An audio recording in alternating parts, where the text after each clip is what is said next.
Hello. Hey Avani, ഇവിടെ വലിയൊരു പ്രശ്നമുണ്ടായി. ഇപ്പോഴും നിനക്ക് ഇത് തന്നെയല്ലേ പണി? ഇന്നിപ്പോ വീണ്ടും എന്താ പ്രശ്നം? ആക്ച്വലി ഞാൻ അച്ഛനോടൊപ്പം ഒരു ആന്റിക് ഷോപ്പിൽ വന്നതായിരുന്നു. അപ്പോ ഇവിടെ ഒരു പ്രതിമ കൈതട്ടി വീണു. ഇപ്പോ ഈ ആളുകള് പണം ആവശ്യപ്പെടുന്നുണ്ട്. എന്നിട്ട് എന്തായി? അവര് 30 ലക്ഷം രൂപയാ ചോദിക്കുന്നത്. എന്ത്? 30 ലക്ഷോ? അതും ഒരു വിഗ്രഹത്തിന്? അതാ എനിക്കും ഒന്നും മനസ്സിലാവുന്നില്ല. ഗൗതം, നീ സീരിയസ് ആണോ? നീ ദിവസം മുഴുവൻ ഒന്നും ചെയ്യാതെ വീട്ടിലിരിക്കുന്നതും വയറ് നിറയെ ആഹാരം കഴിക്കുന്നതും പോരാഞ്ഞിട്ടാണോ ഇനി പുതിയ പ്രശ്നങ്ങൾ ഉണ്ടാക്കുന്നത്? നീ തന്നെ പറ. ഇപ്പൊ വന്ന് ചോദിച്ചാ ഞാൻ എവിടുന്നാ 30 ലക്ഷം എടുത്തു തരേണ്ടത്? 30 ലക്ഷം എന്ന് കേട്ടതും അവൾക്ക് കാലിനടിയിലെ മണ്ണ് ഒലിച്ചു പോകുന്നത് പോലെ തോന്നി. അവളുടെ കോപത്തിന് മുന്നിൽ ഗൗതം വാക്കുകളില്ലാതെ നിന്നു. നിനക്കറിയോ, ദിവസേന പ്രശ്നങ്ങൾ സൃഷ്ടിക്കുന്നത് നിനക്കൊരു ശീലമായിരിക്കുന്നു. എന്നാൽ അതൊക്കെ ഞാൻ ക്ഷമിച്ചു. ഈ തവണ ഞാൻ നിന്നെ സഹായിക്കില്ല. നീയാ ഇത് മുഴുവൻ ഉണ്ടാക്കിയത്. പക്ഷെ ആവണി, ഇന്ന് ഗൗതമിന്റെയും ആവണിയുടെയും 3ാം വിവാഹ വാർഷികമാണ്. പക്ഷെ ഇന്നും ഗൗതം ആവണിയുടെ വീട്ടിൽ ഹൗസ് ഹസ്ബൻഡ് ആണ്. അവന്റെ നില അവിടുത്തെ ഒരു തൊഴിലാളിയെ പോലെയായിരുന്നു. തൊഴിലാളി എന്ന് വെച്ചാൽ അവരുടെ ഡ്രസ് അയണിംഗ് തൊട്ട് എല്ലാം അവൻ ചെയ്യുമായിരുന്നു. അവിടുത്തെ കാർ കഴുകൽ, കുക്കിംഗ്, ക്ലീനിങ് എന്നിങ്ങനെ എല്ലാ വീട്ടുജോലിയുടെയും ചുമതല അവന്റെ തലയിലായിരുന്നു. അതേസമയം എല്ലായ്പ്പോഴും അവന്റെ ഈ അവസ്ഥ കാണുമ്പോൾ ആവണിക്ക് ദേഷ്യം വരാറുണ്ടായിരുന്നു. കാരണം വീട്ടിലെ മുഴുവൻ സാമ്പത്തിക ഭാരവും അവളുടെ തലയിലായിരുന്നു.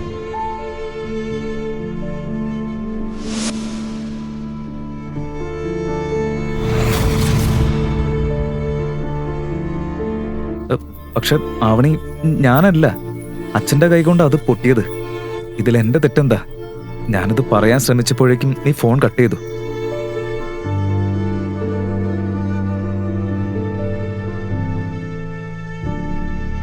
എന്താ സാർ, 1 മണിക്കൂറായി കാത്തിരിക്കുന്നു, ഇനിയും പണം കിട്ടിയില്ല. നിങ്ങളെ ആരും സഹായിക്കാനും റെഡിയല്ലേ? മാത്രമല്ല, ആ വയസ്സിന് ഇവിടെ നിന്ന് ഓടാൻ ശ്രമിച്ചു. ഞങ്ങളുടെ ഗാർഡ്സ് കണ്ടില്ലെങ്കിൽ അയാൾ ഓടി രക്ഷപ്പെട്ടാനെ. നോക്ക് സാർ, ഇപ്പോൾ സമയം 2 ആയി. 5 മണിക്ക് മുൻപായിട്ട് പണം ഇവിടെ എത്തിയില്ലെങ്കിൽ ഞാൻ പോലീസിനെ വിളിക്കും.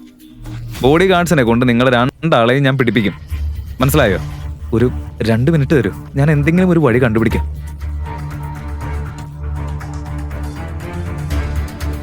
അച്ഛാ, പണം അടയ്ക്കാതെ ഇവര് നമ്മളെ ഇവിടുന്ന് വിടില്ല. എനിക്ക് ജയിലിൽ പോവാൻ കഴിയില്ല. എനിക്ക് വേണ്ടി നീ പോയിക്കോ. ഒന്നുമില്ലെങ്കിലും എന്റെ ഫാമിലി ഈ 3 വർഷം പണം തന്ന് എന്നെ പോറ്റിയതല്ലേ. ഇത്രയെങ്കിലും നീ എനിക്ക് വേണ്ടി ചെയ്യില്ലേ? അച്ഛാ, ഞാൻ ജയിലിൽ പോയേനെ. പക്ഷെ ഇവര് വളരെ കടുംപിടുത്തക്കാരാ. ഇവര് ഇതങ്ങനെയൊന്നും വിടില്ല. ഇപ്പൊ തന്നെ ആ മാനേജർ ഭീഷണിപ്പെടുത്തിയത് കണ്ടില്ലേ? അപ്പൊ പണം കൊടുക്കുക. അതാണ് 30 ലക്ഷം കൊടുക്കേണ്ടി വരും. എന്റെ കയ്യിൽ 30 പൈസ പോലും ഇല്ല. എന്റെ കയ്യിൽ ഒന്നുമില്ല.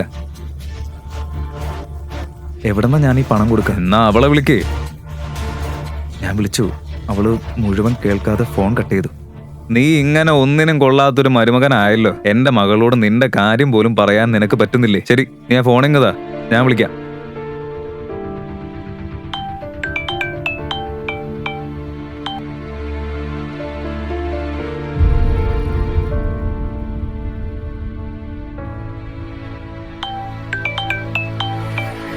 Gautam, are you mad? ജോലി സമയത്ത് എന്നെ ഡിസ്റ്റർബ് ചെയ്യരുതെന്ന് ഞാൻ പറഞ്ഞതല്ലേ. വീണ്ടും എന്തിനാ വിളിക്കുന്നത്? മോളെ, ഞാനാ, അച്ഛനാ. അച്ഛാ? അതെ, ഞാനാണ്. നീ ഒന്ന് സഹായിക്കണം. പ്രതിമ ഞാനാ പൊട്ടിച്ചെ. പണം കൊടുത്തില്ലെങ്കിൽ ഇവരെന്നെ ജയിലിലാക്കും.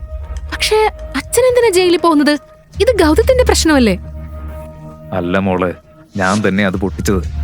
വിഗ്രഹം കണ്ടപ്പോഴുള്ള എക്സൈറ്റ്മെന്റില് പടം എടുക്കുമ്പോ കൈ തട്ടി വീണുപോയി. അച്ഛാ, ഗൗതം വീട്ടിലുണ്ടാക്കുന്ന പ്രശ്നങ്ങള് അച്ഛൻ അറിയില്ലേ? അതും പോരാഞ്ഞിട്ടാണോ അച്ഛനും ഇപ്പൊ പ്രശ്നങ്ങൾ ഉണ്ടാക്കുന്നത്? പക്ഷെ മോള്...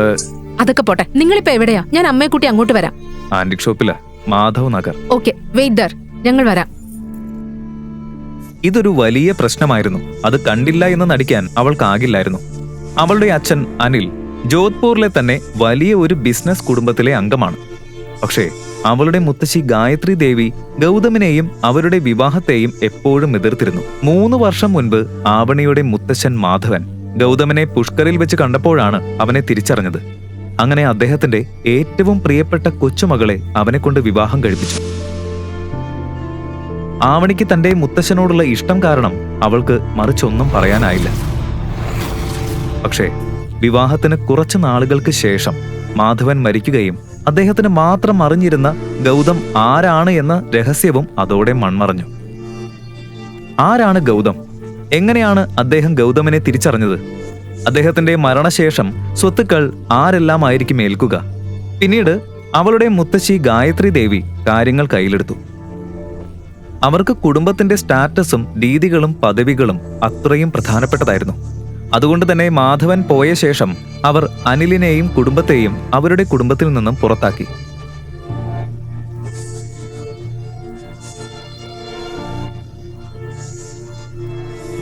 ഇന്നും ആവണി അത് മറന്നിട്ടില്ല.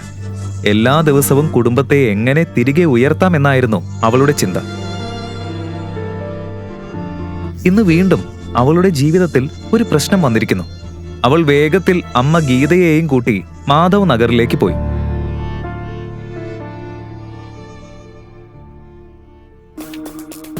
അച്ഛാ, എല്ലാം ഓക്കെ ആണോ? ഒന്നും പറ്റിയില്ലല്ലോ? ഇത്രയും എക്സ്പെൻസീവ് ഷോപ്പിൽ നിങ്ങൾ എന്ത് ചെയ്യായിരുന്നു? ഞങ്ങള് ഇതുവഴി പാസ് ചെയ്യായിരുന്നു. അപ്പോ അച്ഛൻ അകത്ത് കയറി ഇതെല്ലാം കാണാനൊരു ആഗ്രഹം. അങ്ങനെയാ ഞങ്ങള് ഉള്ളിൽ കയറിയത്. എന്നിട്ട് എപ്പോഴത്തെയും പോലെ ഇതുപോലും മാനേജ് ചെയ്യാൻ നിനക്കായില്ല അല്ലേ? അച്ഛൻ അത്രയ്ക്ക് ആഗ്രഹം ഉണ്ടായിരുന്നെങ്കിൽ നിനക്കൊന്ന് ശ്രദ്ധിച്ചൂടെ? ഞാൻ എന്ത് ചെയ്യാനമ്മേ? ശ്രദ്ധിക്കണമെന്ന് ഞാൻ പറഞ്ഞത് അച്ഛനോട്. പക്ഷെ അച്ഛൻ അങ്ങനെ പറഞ്ഞാ നീ ഉടനെ അത് കേൾക്കോ? എപ്പോഴാ നീ ഇങ്ങനെ അനുസരണ കാണിക്കാൻ തുടങ്ങിയത്? അമ്മേ, ഇതൊക്കെ നമുക്ക് പിന്നീട് സംസാരിക്കാം. ഇപ്പൊ എന്ത് ചെയ്യാൻ പറ്റുമെന്നാണ് നമ്മൾ ചിന്തിക്കേണ്ടത്. 30 ലക്ഷം നമ്മൾ എവിടെ നിന്നുണ്ടാക്കും? എനിക്കിതെല്ലാം കേട്ടിട്ട് തന്നെ ദേഷ്യം വരുന്നുണ്ട്. നിന്റെ മുത്തച്ഛൻ നമുക്കൊരു സ്വത്തും ബാക്കി വെച്ചില്ലെന്ന് മാത്രമല്ല, ഇങ്ങനെ ഒരു മരപ്പാഴണയും നിന്റെ തലയിൽ കെട്ടിവെച്ചു. അമ്മേ, എന്തമ്മേ, നമ്മുടെ വീടും കാറും വിറ്റ് നമ്മൾ തെരുവിലേക്ക് ഇറങ്ങണോ? അതൊക്കെ വിറ്റാലും ഇത്രയും പണം എവിടെ നിന്ന് കിട്ടും? ഈ പ്രശ്നത്തിന് ഒരു പരിഹാരം കാണാൻ എല്ലാവരും ശ്രമിച്ചു.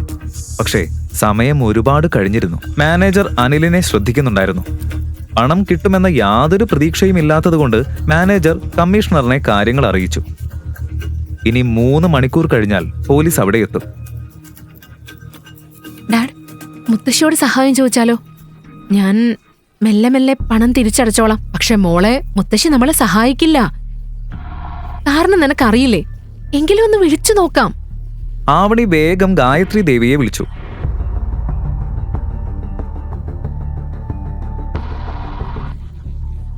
പക്ഷേ അവർ ഫോൺ എടുക്കുമോ ഇല്ലയോ എന്ന ഭയം അവൾക്കുള്ളിലുണ്ടായിരുന്നു. മുത്തശ്ശി, ഞാൻ നിന്റെ നമ്പർ എന്റെ കയ്യിലുണ്ട്. എന്താ വേണ്ടത്? അവളുടെ കഥയെല്ലാം ഗായത്രി ദേവി ശ്രദ്ധിച്ചു കേട്ടു. ഓക്കെ, പണം ഞാൻ തരാം.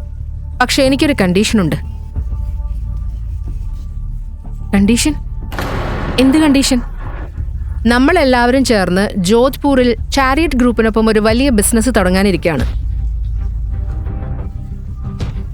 നിനക്ക് എന്നോട് ഇപ്പോഴും ഇത്രയെങ്കിലും ബഹുമാനം ഉണ്ടെങ്കിൽ, എന്നെ നിന്റെ മുത്തശ്ശിയായിട്ട് കാണുന്നുണ്ടെങ്കിൽ, നീ ഇപ്പോൾ തന്നെ ഗൗതമിനെ ഡിവോഴ്സ് ചെയ്ത് ചാരിയറ്റ് ഗ്രൂപ്പിന്റെ ചെയർമാന്റെ മകൻ കബീറിനെ വിവാഹം ചെയ്യണം. മുത്തശ്ശി, എങ്ങനെ ഇത് പറയാൻ തോന്നുന്നു? ഈ പ്രശ്നത്തിൽ ഗൗതം കുറ്റക്കാരനല്ലല്ലോ. അതൊന്നും എനിക്കറിയേണ്ട ആവശ്യമില്ല. നീ അതിന് സമ്മതിച്ച പണം ഞാൻ തരാം. മുത്തശ്ശി, അച്ഛൻ നിങ്ങളുടെ മകനല്ലേ? അദ്ദേഹത്തിനോട് നിങ്ങൾക്ക് എങ്ങനെ ഇങ്ങനെ ചെയ്യാൻ കഴിയുന്നു? ഇന്ന് അനിലിന് ഈ പ്രശ്നം വന്നത് നീ കാരണമാണ്. അതുകൊണ്ട് നീ ഇതിന് സമ്മതിച്ച ഞാൻ പണം തരും. മുത്തശ്ശി, ആവണിക്ക് ഇനി വേറെ വഴിയില്ലായിരുന്നു. ആവണി, നീ വിഷമിക്കല്ലേ. ഞാൻ എന്തെങ്കിലും ഒരു വഴി നോക്കട്ടെ. നീ എന്ത് നോക്കട്ടേന്നാ? ഇത്രയും പണം നീ റോഡിലിരുന്ന് ഭിക്ഷ ചോദിക്കൂ? അവനി, നീ ഞാൻ പറയുന്നത് കേൾക്ക്. നീ ഇവനെ ഡിവോഴ്സ് ചെയ്യ്. അവൻ ഇനി നിന്റെ ജീവിതത്തിൽ വേണ്ട. അപ്പൊ പിന്നെ മുത്തശ്ശി നമ്മളെ വീട്ടിലേക്ക് തിരിച്ചു വിളിക്കും. പിന്നെ കബീർ നിന്റെ പഴയ സുഹൃത്താ, നിന്നെ നല്ല പോലെ അറിയുന്ന ആളും. അവന്റെ കുടുംബം വളരെ ധനികരാണ്. 30 ലക്ഷം ഒന്നും അവർക്കൊരു വിഷയമേ അല്ല. അവൻ നിന്നെ സഹായിക്കും. ഗീതയ്ക്ക് കബീർ മാത്രമായിരുന്നു ആശ്രയം. പക്ഷെ അവനെക്കുറിച്ച് ആവണിക്ക് നന്നായി അറിയാമായിരുന്നു. അവൻ ചാരിയറ്റ് ഗ്രൂപ്പിന്റെ വൈസ് ചെയർമാൻ ശേഖർ ആനന്ദിന്റെ പണക്കാരനായ മകനായിരുന്നു. അവർ ചെറുപ്പം മുതൽ തന്നെ കളിക്കൂട്ടുകാരായിരുന്നു. അവൻ അത്ര നല്ല സ്വഭാവക്കാരനായിരുന്നില്ല. പെൺകുട്ടികൾ അവന്റെ വീക്ക്നെസ് ആയിരുന്നു. ആ പേരിൽ ഒരുപാട് കേസുകളും അവന്റെ പേരിലുണ്ട്. പക്ഷേ അവന്റെ അച്ഛൻ ശേഖർ ആനന്ദ് അതെല്ലാം പണം കൊടുത്ത് ഒതുക്കും.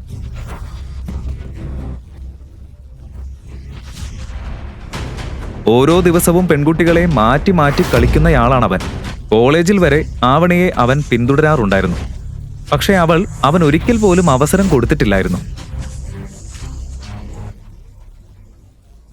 അതുപോലെ അത്രയും നേരം മിണ്ടാതിരുന്ന ഗൗതമിനും കബീർ എന്ന പേര് കേട്ടതും ദേഷ്യം വന്നു. പക്ഷേ ഇപ്പോൾ അവൻ പറയുന്നത് കേൾക്കാൻ ആരും തയ്യാറായിരുന്നില്ല.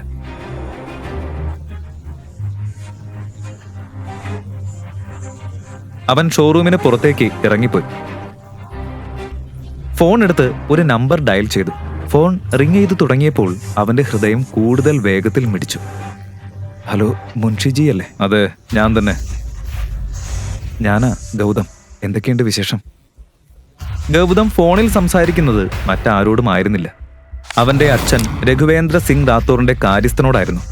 അവരുടെ രാജവംശത്തിൽപ്പെട്ടിരുന്ന കാര്യസ്ഥനായിരുന്നു കമൽ സ്വരൂപ്. രഘുവേന്ദ്ര സിംഗ് റാത്തോർ അവിടുത്തെ രാജാവായിരുന്നു. അദ്ദേഹത്തിന്റെ ഇളയ മകൻ അഥവാ രാജകുമാരനാണ് ഗൗതം. അവൻ ജനിച്ചതും വളർന്നതും എല്ലാം കൊട്ടാരത്തിലായിരുന്നു. ചെറുപ്പം മുതൽ തന്നെ സിംഹാസനമൊക്കെയുള്ള ജീവിതം. പക്ഷേ വളർന്നു വന്നപ്പോൾ പുറം ലോകത്ത് എന്താണ് നടക്കുന്നത് എന്നറിയാനുള്ള അവന്റെ ആകാംക്ഷ കൂടി വന്നു. അവന്റെ ഈ ആഗ്രഹം കൂടിക്കൊണ്ടിരുന്നു. കൊട്ടാരത്തിലെ ജീവിതം അവൻ അപ്പോഴേക്കും മടുത്തു തുടങ്ങിയിരുന്നു.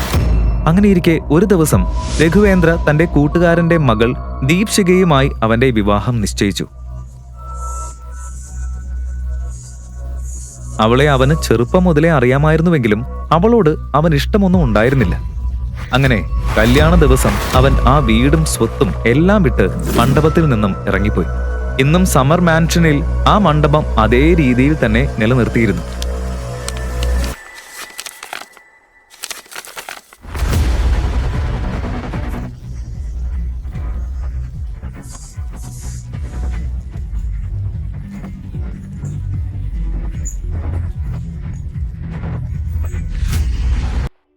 ഈ കഥ തുടർന്ന് കേൾക്കുന്നതിനായി ഇപ്പോൾ തന്നെ പോക്കറ്റ് FM ആപ്പ് ഇൻസ്റ്റാൾ ചെയ്യൂ.